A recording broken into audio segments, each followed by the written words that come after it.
మీద ఏకంగా CBI charge షీట్లో వేసింది.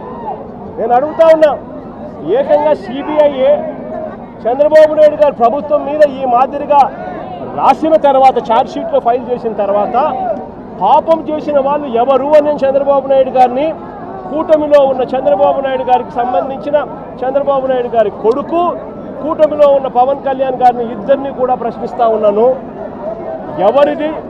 ఎవరు పాపం చేసిన వాళ్ళు అని చెప్పి నేను ఈ సందర్భంగా అందరినీ కూడా ప్రశ్నిస్తూ ఉన్నా. ఇదే మాదిరిగా నేను ఇంకొక మాట కూడా చెప్తా ఉన్నా. అసలు ఇదే టీటీడీ గీలో ఎవరు చెప్పారండి దీంట్లో జంతువుల కొవ్వు ఉందని, గొడ్డు మాంసం ఉందని, పందికో ఉందని, చేపల నూనె కలిసిందని ఎవరు చెప్పినారు? సిబిఐ చెప్పిందా? ఎన్డీడీబీ రిపోర్ట్లు చెప్పినాయా? ఎన్డీఆర్ఐ రిపోర్ట్లు చెప్పినాయా? ఏ ల్యాబ్ రిపోర్ట్లు చెప్పినాయండి? కేవలం చెప్పింది ఎవరు అని అంటే స్వార్థ రాజకీయాల కోసం చంద్రబాబు నాయుడు, స్వార్థ రాజకీయాల కోసం పవన్ కళ్యాణ్, స్వార్థ రాజకీయాల కోసం చంద్రబాబు నాయుడు కొడుకు లోకేష్, స్వార్థ రాజకీయాల కోసం వీళ్ళకు డంకా బజాయిస్తా ఉన్న వీళ్ళ ఎల్లో మీడియా, ఆ ఈనాడు, ఆ ఆంధ్రజ్యోతి, ఆ టీవీ5. నేను అడుగుతా ఉన్నా, వీళ్ళు తప్ప ఇంకా ఎవరైనా చెప్పారా అని అడుగుతా ఉన్నా. అంటే ఒక లేనిది, ఒక అబద్ధానికి రెక్కలు కట్టడం, ఆ అబద్ధాలను ప్రచారం చేయడం, ఆ దుష్ప్రచారం ద్వారా రాజకీయ లబ్ధి పొందాలనుకోవడం ఇంతకన్నా హేయమైన పని ఎక్కడైనా ఉంటుందా అని. ఇలాంటి సందర్భంలో సిబిఐ ఇచ్చిన ఈ ఛార్జ్ షీట్ నేపథ్యంలో చంద్రబాబు నాయుడు గారు చేయాల్సిన పని ఏమిటి? వెంకటేశ్వర స్వామికి లెంపలేసుకోవడం, ప్రజలకు క్షమాపణ చెప్పడం. అలాంటి పని చంద్రబాబు నాయుడు గారు ఎందుకు చేయడం లేదు అని చెప్పి, చంద్రబాబు నాయుడు గారికి మానవత్వం ఉందా చంద్రబాబు నాయుడు గారికి అని చెప్పి చంద్రబాబు నాయుడు గారిని ప్రశ్నిస్తూ మా వాళ్ళు చంద్రబాబు నాయుడు గారికి జ్ఞానోదయం రావాలని గుళ్ళల్లో ప్రార్థనలు చేశారు, గుళ్ళల్లో పూజలు చేశారు. చంద్రబాబు నాయుడు గారికి దేవుడు జ్ఞానోదయం ఇవ్వాలని, చంద్రబాబు నాయుడు గారిలో మార్పు రావాలని, చంద్రబాబు నాయుడు గారు దేవుణ్ణి అమ్మే పరిస్థితిలోకి రాకుండా ఆయనకు బుద్ధి జ్ఞానం ప్రసాదించమని చెప్పి ఆయనకు, ఆయన కొడుకు, ఇంకా ఆయనతో పాటు కూటమిలో ఉన్న పవన్ కళ్యాణ్ గారికి అందరికీ కూడా చిప్పు రిపేర్ చేయమని చెప్పి అందరూ కూడా గుళ్ళల్లోకి వెళ్ళి పూజలు కూడా చేశారు. నేను అడుగుతా ఉన్నా, తప్పేముంది అని. ఒక అబద్ధాన్ని దుష్ప్రచారం చేస్తూ చంద్రబాబు నాయుడు గారు ఏ స్థాయిలోకి బరితెగించారు అని అంటే సిబిఐ ఛార్జ్ షీట్ ఫైల్ చేసింది. ఎక్కడా కూడా సిబిఐ చేసింది తప్పు చంద్రబాబు నాయుడు అని చెప్పి అంతో ఇంతో చెప్తా ఉంది. కానీ ఎక్కడా కూడా వైఎస్ఆర్సీపీకి సంబంధించిన భూమన కరుణాకర్ రెడ్డి గారిని కానీ, వైవి సుబ్బారెడ్డి గారిని కానీ ఎవరిని కూడా తప్పుగా చేశారు అని చెప్పి ఎక్కడా చెప్పడం లేదు. వాళ్ళ క్లీన్ చిట్ ఇచ్చింది. ఎన్డీడీబీ రిపోర్ట్లు క్లియర్గా ఉన్నాయి, ఎన్డీఆర్ఐ రిపోర్ట్లు కూడా క్లియర్గా ఉన్నాయని చెప్పి సిబిఐ ఏకంగా ఛార్జ్ షీట్లో ఫైల్ చేసిన తర్వాత ఈ పెద్ద మనిషి చంద్రబాబు నాయుడు గారు ఫ్లెక్సీలు కట్టి తప్పుడు ప్రచారం చేయడం ధర్మమేనా అని అడుగుతా ఉన్నా, న్యాయమేనా అని అడుగుతా ఉన్నా. అటువంటి ఫ్లెక్సీలు, అటువంటి అన్యాయమైన మాటలు దాంట్లో రాసి తప్పుడు ప్రచారం చేస్తూ ఉన్న చంద్రబాబు నాయుడు గారిని ఎవరైనా కూడా ఈ వాస్తవాలన్నీ కూడా చెబుతూ చంద్రబాబు నాయుడు గారిని ఎవరైనా గట్టిగా నిలదీస్తే చంద్రబాబు నాయుడు గారిలో అసహనం వచ్చి ఏ స్థాయిలోకి వెళ్ళిపోయాడు అని అంటే, మొన్న అంబటి రాంబాబు అన్న విషయంలో చూసాం జంగల్ రాజ్ పరిపాలన ఎలా జరిగింది అని. దానికన్నా ముందు విడుదల రజనీ గారిని ఏ రకంగా అటాక్ చేసినారో చూసినాం. దానికన్నా అదే రోజు బోళ్ళ బ్రహ్మనాయుడు అన్నను ఏ రకంగా అటాక్ చేసినారో చూసినాం. కొద్దిగా అటు ఇటుగా కాకాని గోవర్ధన్ అన్నను ఏ రకంగా అటాక్ చేసినారో చూసినాం. వీళ్ళందరినీ అటాక్ చేయడమే కాకుండా జోగి రమేష్ ఇంటికి ఏకంగా జోగి రమేష్ చేసిన తప్పల్లా ఏమీ లేదు. చంద్రబాబు నాయుడు గారిని, ఆయన కొడుకును, వీళ్ళందరినీ కూడా ప్రశ్నిస్తూ మీ చిప్పు రిపేర్ చేసుకోండి అయ్యా, ఇంత అన్యాయమైన పని మీరు చేస్తూ ఉన్నారు, ఇది ధర్మమేనా అని చెప్పి అడిగాడు. అంతకన్నా ఇంకా ఏమో చేసి అడిగింది కూడా లేదు. అలాంటిది చంద్రబాబు నాయుడు గారు అసహనం ఏ స్థాయిలో కలిగి వచ్చింది అంటే, ఇప్పుడే జోగి రమేష్ ఇల్లు చూసినాం. ఏకంగా యాసిడ్ బాటిల్స్తో, పెట్రోల్ బాంబులతో, యాసిడ్ బాటిల్స్ కూడా, ఇన్ఫాక్ట్ బంగ ఉబ్బింది. గోడ చూస్తే యాసిడ్ మరకలతో గోడంతా ఇదైంది. యాసిడ్ మరకలతో, పెట్రోల్ బాంబులతో ఏకంగా ఇల్లంతా కూడా డోరు కూడా కాలిపోయి మొత్తం అంతా కూడా చిన్నాభిన్నమైపోయిన పరిస్థితి. అక్కడే ఎలక్ట్రికల్ ఫ్యాన్ రెగ్యులేటర్ స్విచ్చెస్ అన్నీ కూడా ఉన్నాయి. ఆ లైట్లు అంటుకొని ఉండింటే, ఆ డోర్లు ఖాళీ ఉంటే ఇంట్లో కూడా వుడెన్ ఫర్నిచరు మొత్తం కర్టన్స్ అన్నీ ఉన్నాయి. ఇంట్లో రమేష్ వాళ్ళ నాన్న 80 సంవత్సరాల వయసు. ఇంట్లో రమేష్ వాళ్ళ నాన్న ఒక్కడే ఉన్నాడు. లేయలేని పరిస్థితి, నడవలేని పరిస్థితిలో ఉన్న వ్యక్తి ఇంట్లో ఉన్నాడు. ఇది హత్యాయత్నం కాదా అని అడుగుతా ఉన్నా నేను. ఇది చేయడం ధర్మమేనా అని అడుగుతా ఉన్నా. కేవలం ఒక బీసీ నాయకుడిగా ఎదుగుతా ఉన్నాడు అని, బీసీ నాయకుడిగా వాయిస్ ఉంది అని, ఆ బీసీ నాయకుని వాయిస్ను అనగదొక్కాలి అని చెప్పి దుర్మార్గపు ఆలోచనలు చేయడం ఎంత మటుకు ధర్మం అని అడుగుతా ఉన్నా. నేను అడుగుతా ఉన్నా, ఇది ఒకసారి గమనించమని అడుగుతా ఉన్నా. జోగి రమేష్ ఇంట్లో దాడికి రమేష్ ఇంటి మీద దాడి జరగక మునుపు, అంటే దాదాపుగా రమేష్ ఇంటి మీద దాడి ఎన్ని గంటలకు జరిగింది? 5ంటికి దాడి జరిగింది. 5ంటికి దాడి జరిగితే ఆ దాడికి సంబంధించి పోలీసులు, చంద్రబాబు నాయుడు గారు, తెలుగుదేశం పార్టీ వ్యక్తులు ఏ రకంగా కాన్స్పిరసీ రచించినారు అనే దానికి ఇదిగో చూడండి. ఇది 2 గంటల ఆ ప్రాంతంలో తీసిన ఫోటో. అంటే ఇదే సర్కిల్లోనే ఇక్కడ DCP Gundam Ramakrishna, Telugu Desam party leader Bommasani Subbarao, CI Ibrahimpatnam Chandrasekhar, వీళ్ళు ముగ్గురు కూడా ఇక్కడే సర్కిల్ దగ్గర రచిస్తూ ఉన్నారు.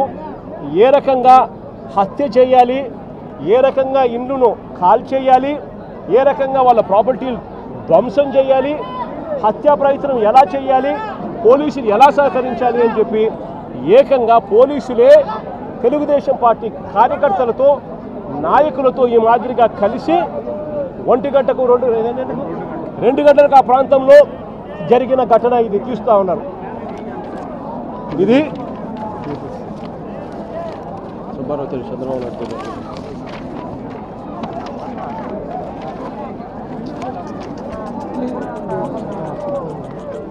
అది పోలీసులతో కలిసి వచ్చింది సుబ్బారావు. కన్ఫ్యూజ్ అవుతున్నావు, నన్ను కన్ఫ్యూజ్ చేస్తాను. ఇదే సుబ్బారావు, చంద్రబాబు నాయుడు గారు కొడుకు లోకేష్. ఈ మాదిరిగా కాన్స్పిరసీ రచించి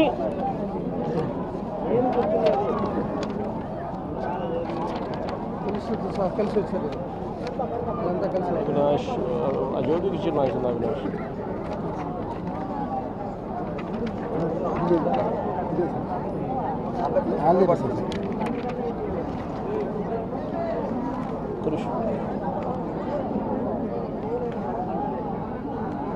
ఈ మాదిరిగా కాన్స్పిరసీ రచించి 5 గంటలకు ఆ ప్రాంతంలో ఏకంగా తెలుగుదేశం పార్టీ నాయకులను కూడా, వీడియో ఫుటింగ్ కూడా ఉంది, తెలుగుదేశం పార్టీ నాయకులు పోలీసులను కూడా వెంటబుచ్చుకొని ఏ రకంగా అందరూ కలిసికట్టుగా ఇక్కడికి వచ్చినారు అనేది వీడియో క్లిప్పింగ్ కూడా ఉంది మన దగ్గర. ఆ దాంట్లో ఈ మాదిరిగా ఈ మనిషి ఫతావుల్లా, ఈ మనిషి ఏకంగా బాటిళ్ళు, యాసిడ్ బాటిళ్ళు, పెట్రోల్ బాటిళ్ళు ఎగరేసుకుంటూ వస్తూ ఉన్న ఫోటోలు. ఈ మనిషి విజయవాడకు సంబంధించిన తెలుగుదేశం పార్టీకి సంబంధించిన నాయకుడు. ఈ మనిషి ఏకంగా నిప్పంటిచ్చాడు పోలీసుల సమక్షంలోనే.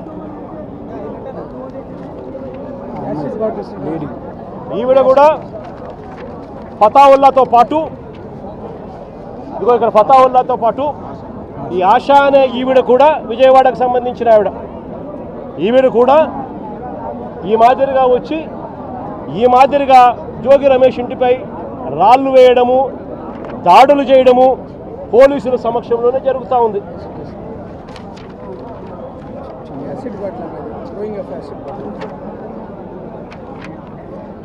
ఇదిగో ఫతావుల్లా విసిరేస్తా ఉన్న బాటలు.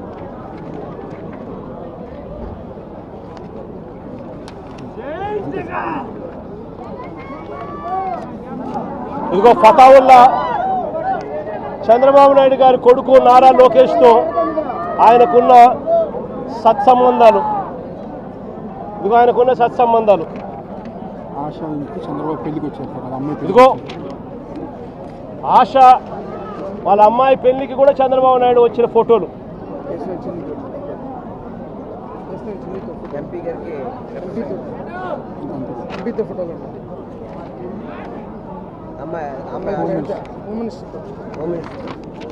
హోమ్ మినిస్టర్తో ఆశ. ఏదైనా చూసుకోండి. ఇదిగో ఆశ విత్ లోకేష్, ఫతావలి హోమ్ మినిస్టర్తో. ఇది ఒకసారి గమనించమని అడుగుతా ఉన్నా. ఇది ఒకసారి నేను ప్లే చేస్తా. కనబడతా ఉందా? సుబ్బారావు డీసీపీ పక్కన సిఐ మంతనాలు జరుపుతాను. ప్లే చేయ యోగి ఒకసారి నాకు.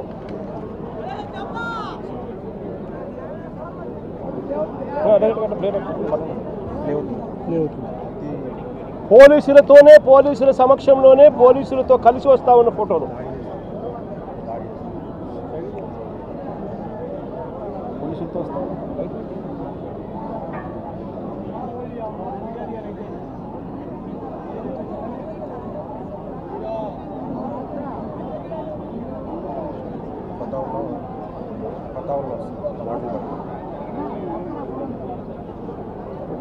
బాటలు ఎగరేసుకుంటూ. అదే ఆ వీడియో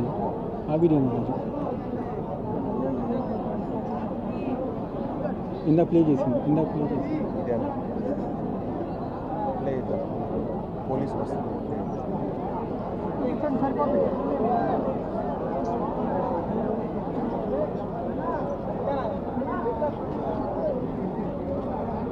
పోలీసులతో కలిసి ప్రయాణం చేసి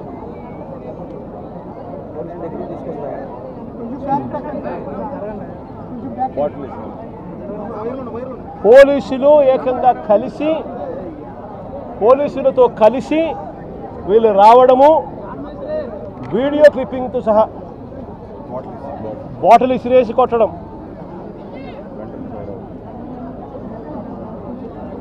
పెట్రోల్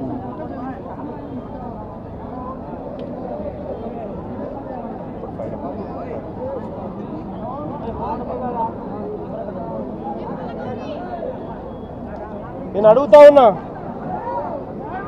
నాగరిక ప్రపంచంలో ఉన్నామా, జంగల్ రాజులో ఉన్నామా అన్నదానికి ఈ వీడియో ఒకటి నిజంగా ఒక నిదర్శనం కాదని అడుగుతా ఉన్నా.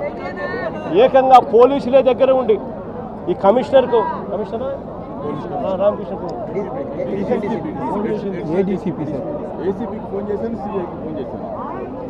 జోగి రమేష్ తిరుపతికి పోతా ఉన్నాడు. తంబళ్ళపల్లిలో వీళ్ళు అక్రమంగా ఈయన మీద పెట్టిన కేసుకి సంబంధించిన కోర్టుకు అటెండ్ కావడానికి. ఈ విషయం దారిలో తనకు ఫోన్లు చేసి మాదిరిగా గుమికూడుతూ ఉన్నారు మనుషులు అని చెప్పి 2 గంటల నుంచి 5 గంటల దాకా జరిగిన ఈ ప్రక్రియలో తనకు సమాచారం వస్తే 2 గంటల ప్రాంతంలో తను ఏసీపీకి కూడా ఫోన్ చేస్తే, కనీసము లోకల్ సిఐకి కూడా చేస్తే కనీసము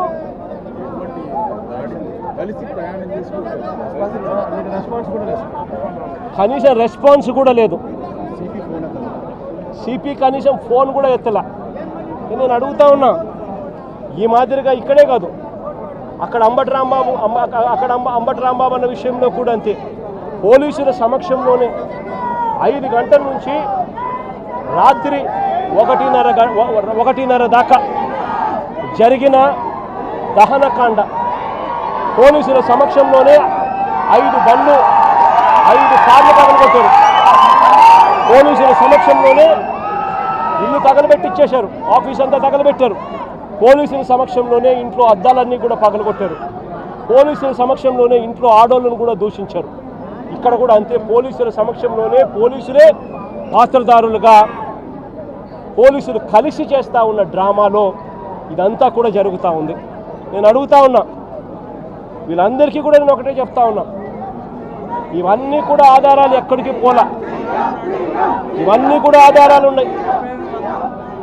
ఎన్హెచ్ఆర్సీ నుంచి సుప్రీంకోర్టు దాకా ప్రతి గడప కూడా తడతాం. రాష్ట్రంలో జరుగుతూ ఉన్న జంగల్ రాజు గురించి ప్రతి ఒక్కరికి కూడా అర్థమయ్యేలా చెప్తాం.